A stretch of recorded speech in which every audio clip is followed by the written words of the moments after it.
My brother secretly took out a loan in my name. My parents told me to pay it off and stay quiet. But when I reported it as fraud, they gave me an ultimatum. Drop it, or you're out of the family. My response? Enjoy your golden child. I'm done. I still remember the exact moment my world turned upside down. I was sitting in my tiny apartment, sipping on my first cup of coffee that Saturday morning, enjoying the rare peace of having no obligations for the day. My phone buzzed with an email notification. Your payment is overdue. Please remit $3,572 immediately to avoid penalties. I frowned, my heart skipping a beat. I didn't have any loans. I wasn't behind on any payments. Hell, I was the kind of person who paid my credit card bill the second I used it just to avoid debt. I clicked the email open and read through it again. It was from a bank I didn't recognize, tied to a loan I had never applied for. At first, I assumed it was some kind of scam, but then I noticed the details, my name, my address, even my social security number. This wasn't a phishing attempt. It was real. A cold wave of realization washed over me as I dialed the bank's customer service. The woman on the other end was polite but firm. Yes, the loan was taken out under my name. No, it wasn't a mistake. The funds had been deposited 3 months ago into an account that was suspiciously familiar, an account that belonged to my brother, Mark. Mark. My stomach churned. There had to be a mistake. There was no way my own brother would. And then it hit me. FLASHBACK. Just trust me, David.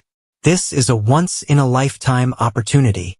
Mark's voice was filled with his usual unshakable enthusiasm, the kind that had gotten him into and out of more failed ventures than I could count. I leaned back in my chair, rubbing my temples. Mark, the last once-in-a-lifetime opportunity, you dragged me into cost me 10 grand. I still haven't recovered from that mess. That was different, he argued.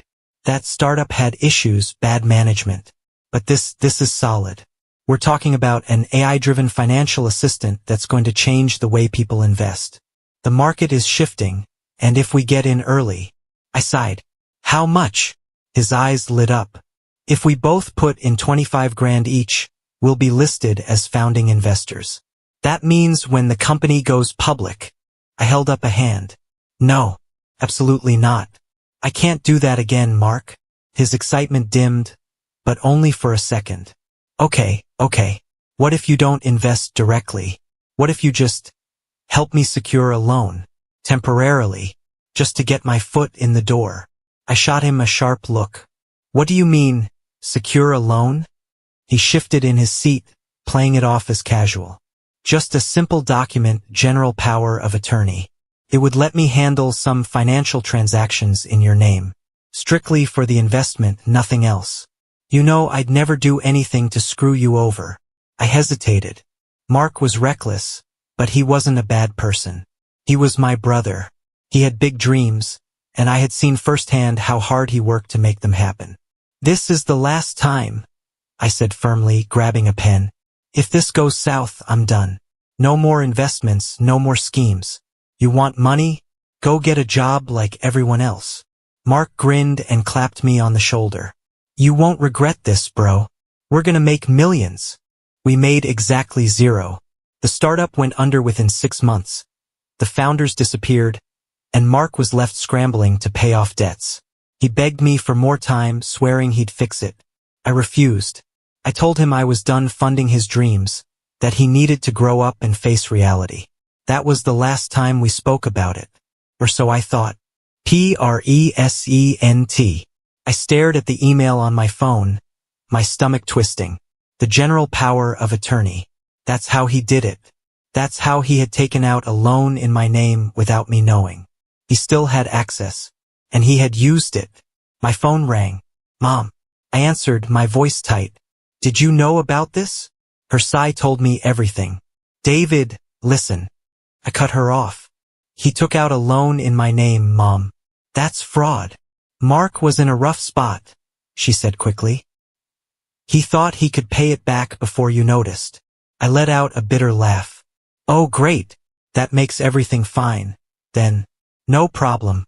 He stole my identity, but as long as he intended to pay it back, I should just let it go, right? David, keep your voice down, she hissed. We don't need to make this a bigger deal than it is. Mom, this is a big deal. I could press charges. She exhaled sharply. You won't do that, David. I clenched my jaw. Why not? Because if you do, you'll ruin his life. You'll ruin our family's reputation. There it was. The real reason. It's just money, she continued. You have a stable job. You can afford to pay it off. Mark can't. I felt something inside me snap. Let me get this straight. Mark commits fraud, and instead of being mad at him, you're mad at me for not just sucking it up. You don't have to be dramatic. Dramatic? Mom, this is illegal. There was a pause. Then, her voice dropped to a dangerous whisper. You're going to pay off that loan, and you're going to keep your mouth shut. That's what a good son would do. I hung up without another word. I sat there for a long time, staring at my phone, my mind racing. My own mother had just told me to pay off a fraudulent loan and keep quiet, because that's what a good son would do. I should have seen this coming. Mark had always been reckless, always chasing the next big idea, always swearing that he was one step away from making it big. And every time he failed, someone else, usually me, was left cleaning up his mess. Not this time. I grabbed my jacket and keys, heading straight to my parents' house. The moment I stepped inside, I could feel the tension in the air. My mother was in the kitchen, arms crossed, lips pressed into a thin line. My father sat in his recliner, flipping through a newspaper like nothing was happening. And Mark was sitting on the couch, his phone in one hand, a beer in the other, looking bored. David, listen. My mother started, but I held up a hand. Where's the money? I demanded, staring directly at Mark. He blinked, then smirked like this was some minor inconvenience. What money? The loan. The one you took out in my name. Where is it? He scoffed. Relax, man. It's not like I blew it all at a casino. I clenched my fists. Then where is it? Mark shrugged. It went into a business investment, just like last time. You know how it works. I cut him off. No, Mark. I know how it doesn't work. Because every single time you lose everything. So tell me, where's my money? He leaned back against the couch, taking a sip of his beer. David, chill. I just need a little more time. The deal's still in progress. A little more time? I repeated, laughing bitterly. You lied, Mark. You stole from me. And you want me to be patient. It's not like you're struggling, he muttered under his breath. I saw red. You think that because I work hard, because I have a stable job, that I'm just supposed to accept this? That it's my responsibility to fix your mistakes? David, lower your voice, my father said, finally looking up from his paper. We don't need to start a scene. I turned to him, incredulous. A scene? You think I'm making a scene? Dad, do you even hear yourselves?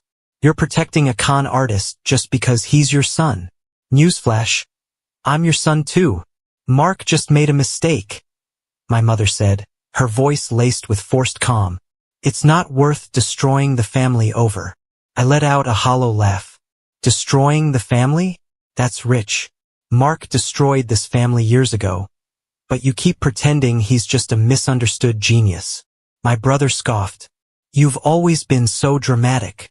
That was it. You know what? I said, my voice eerily calm. You fixed this yourself. Mark blinked. What? You heard me. This is your debt. Not mine. Not Mom and Dad's. Yours. You're gonna pay it back, or you're gonna deal with the consequences. My mother stiffened. David, please. I turned to her. No. You had your chance to do the right thing and you chose him. So now I choose me. Mark sat forward, his smirk finally fading. Whoa, whoa, whoa. What are you saying? I stepped closer. I'm saying that I'm not paying that loan. I'm calling the bank first thing Monday and reporting it as fraud. You can explain yourself to them. His face paled. David, come on. You don't want to do that. Actually, I said, grabbing my keys. I really do. Then I walked out, slamming the door behind me. I barely made it through the night without smashing something. My mind kept replaying the conversation. The way my parents had defended him like he was some helpless child. The audacity of it all. But nothing could have prepared me for what came next. The next morning, I drove straight to Mark's apartment. I wasn't going to wait around, I wanted answers. When he opened the door, he looked far too relaxed for someone who had just committed fraud. He was in sweatpants, sipping coffee, his phone in one hand. "David," he said, smirking. "You're up early." I pushed past him into the apartment. "We need to talk." He sighed dramatically, shutting the door. "Let me guess. About the loan?" I clenched my jaw. "Absolutely right about the loan. You stole from me, Mark. You took out a loan in my name and spent the money. You're going to fix this." He exhaled like he was already bored of the conversation. "Oh, come on. It's not that serious." I stepped closer. "Not that serious? You put me in debt without my consent. I've already contacted the bank. They're investigating." That's when it happened. Mark didn't panic. He didn't stutter or try to explain. Instead, he leaned against the kitchen counter and smiled. "Let them investigate," he said, taking a sip of coffee. I frowned. "What are you talking about?" He smiled, shaking his head as if I completely misunderstood the situation. David, David. You gave me power of attorney. Remember?" I froze. Mark saw my reaction and chuckled. "Oh, now you remember, huh? You signed over legal authority for me to handle financial transactions in your name. So technically, I didn't do anything wrong." My stomach turned to stone. "You abused that power, Mark." He shrugged. "Call it what you want. The fact is, I had legal permission to take out that loan. So go ahead, report it. See how far it gets you." I felt like the ground had been ripped out from under me. "Are you serious right now?" I asked, my voice deadly quiet. He smirked. "Look, I intended to pay it back. It's not my fault the investment didn't pan out." I could barely breathe. "So that's it? You're just gonna walk away from this? Let me deal with your debt." He spread his arms. "What debt? You took out the loan. The bank sees it as your responsibility." The arrogance, the smugness, the sheer audacity of it. For a moment, I just stared at him, realizing something I should have known a long time ago. Mark didn't just fail at life, he counted on other people to clean up after him. And now he was counting on me doing it again. But not this time.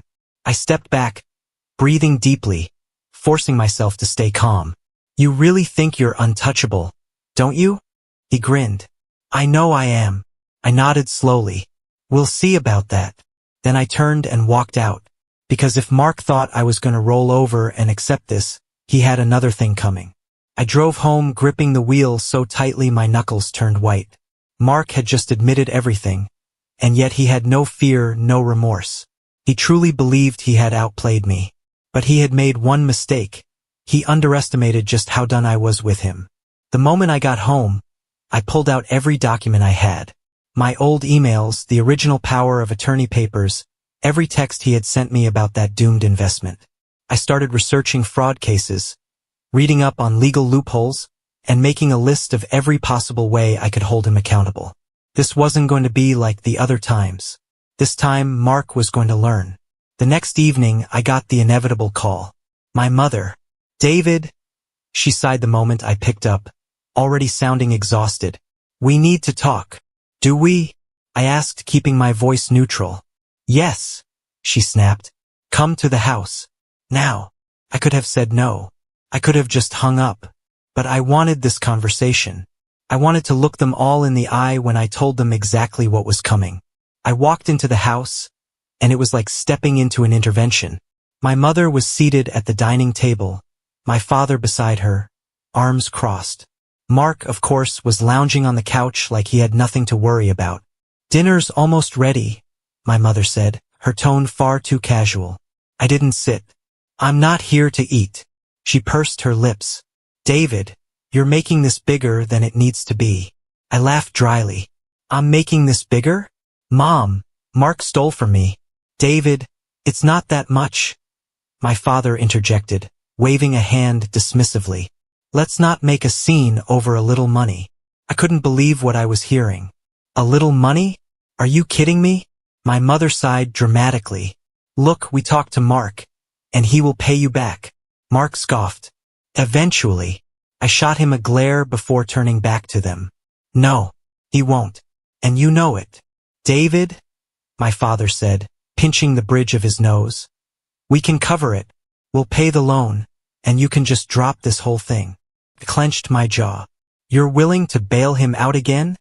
My mother leaned forward, voice softening, like she thought she could still control me. Sweetheart, just let this go. Your family. Family forgives. I shook my head. Family doesn't do what he did. Come on, my father said.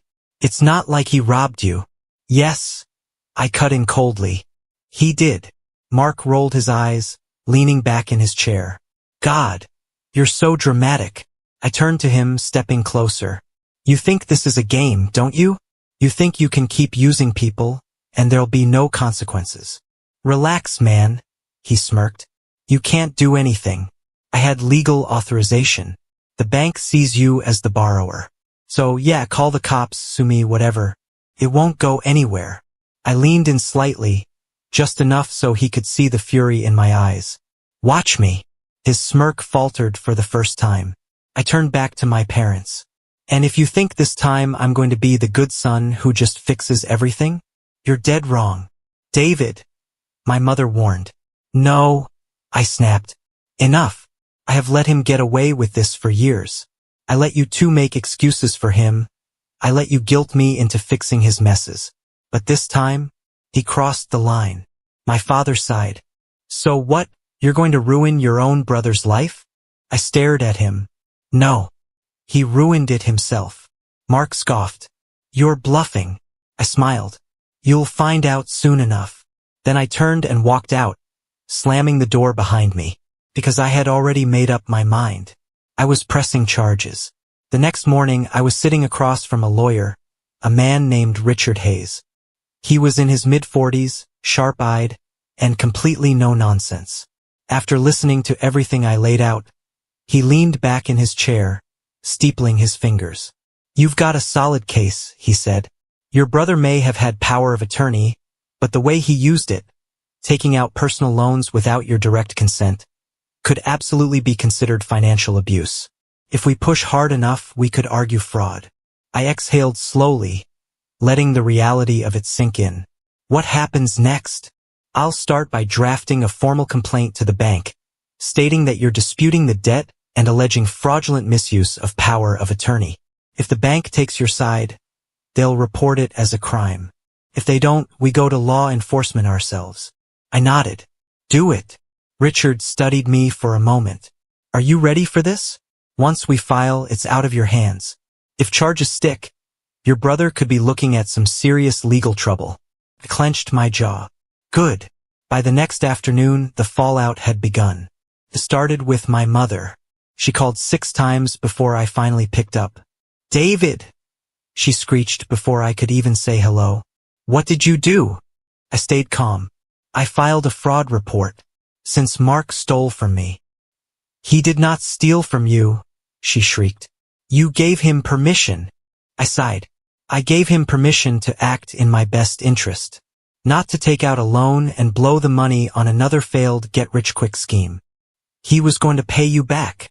I laughed bitterly. Oh yeah? With what money? Silence. Then she tried a different tactic. David, please.